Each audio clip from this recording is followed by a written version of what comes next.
transmission was intercepted by the Thousand Sons Legion about a rally.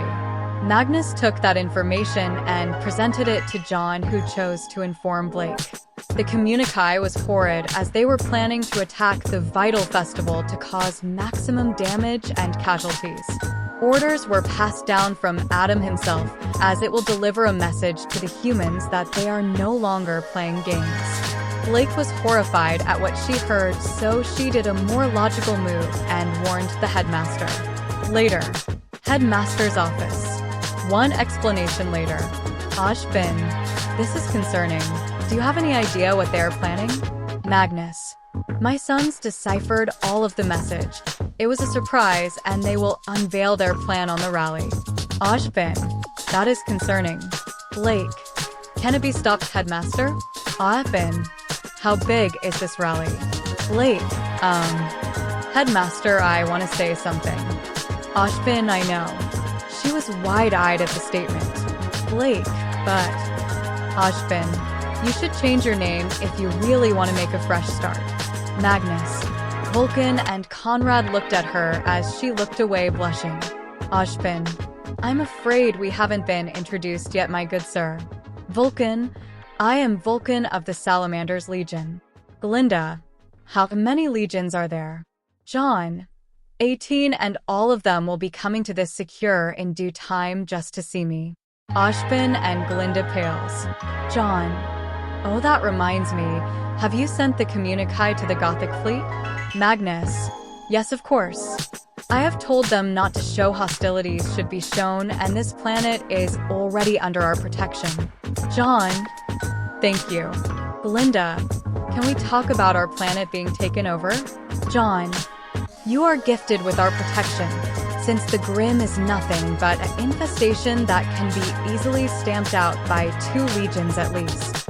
Conrad, you should be grateful that our nephew is so forgiving and understanding than most of us. If it were up to me, this entire world would be nothing but a dead world. Jaune, may I remind you that Adrian is one of the best things that this world has given all of us. Conrad, I would have... I'm sorry, nephew, you are right.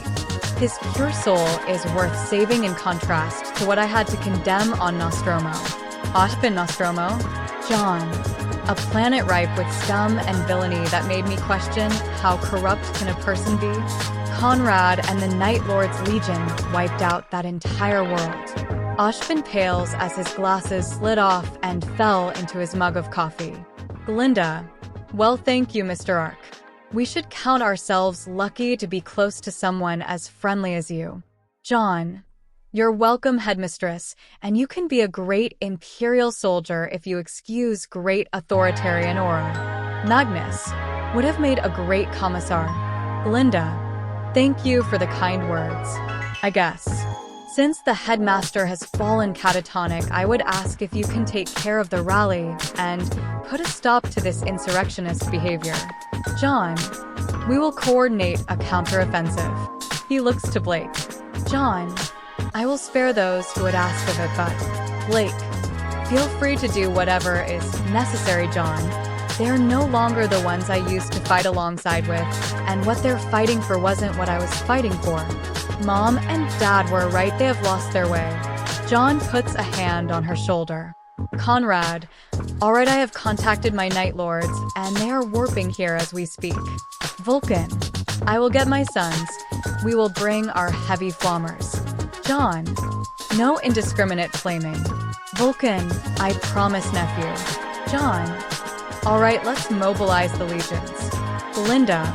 We're counting on you. Using Jaune's knowledge of each legion, he appointed certain tasks. The Thousand Sons were tasked with using their psyker gifts to suggest the people to stay in their homes and keep off the streets. The Salamanders were to surround the compound and any path exiting it forming a perimeter. The Night Lords will be the ones raiding the rally. Squad deployments. 1 Night Lords assault squad. 3 Salamanders tactical squads. 1 Salamanders Terminator squad with heavy flammers. A few days later, the people all over Vale felt compelled to stay indoors. And the rally was just starting with a high-ranking white fan commander was addressing the troops, promising them vengeance against the oppression of the humans. But before they could unveil their plan, Conrad descends from above the rafters along with his assault squad smashing into the ground. And without a single word began taking down but those who don't cower in fear attacked and got slaughtered. While the rest who didn't want to die for this shit ran for the exits. Once they escaped the building, the salamanders closed their escape with walls of fire as they sparried their flammers and heavy flammers. The grunts surrendered unconditionally to the Astartes. Jaune was overseeing the raid and informed the police. A few hours later, the local authorities arrived only to be shocked at the giant steel-covered men thinking they were new Atlas paladins. Then they took the defeated grunts in as the Astartes all used their teleport homers to fall back to their ships, further spooking the people of Remnant. Jaune concluded all the operation as a success and thanked his uncles for lending their aid. Vulcan gave him another hug as Magnus pats his head and Conrad nodding at him with a smile. Vale was now at ease hearing of the news that many if the White Fang were behind bars. Next day, Jaune was getting ready to join the Forge to help out until he leans as stopped by Blake. Blake, I heard the news. Thank you for sparring those who didn't want to fight anymore. I know there were others to hide just stupidly joined like I did. Jaune, you're welcome, Blake. What our friends are for. Blake smiled and thanked him again until her ears twitched. Blake, Highway, do you hear that? Jaune, using his enhanced senses, hears roaring engines. He looks up to see a thunderhawk of a new legion preparing to land at the landing pads. Jaune rushed to it, soon followed by Blake, while many others joined in. Oh,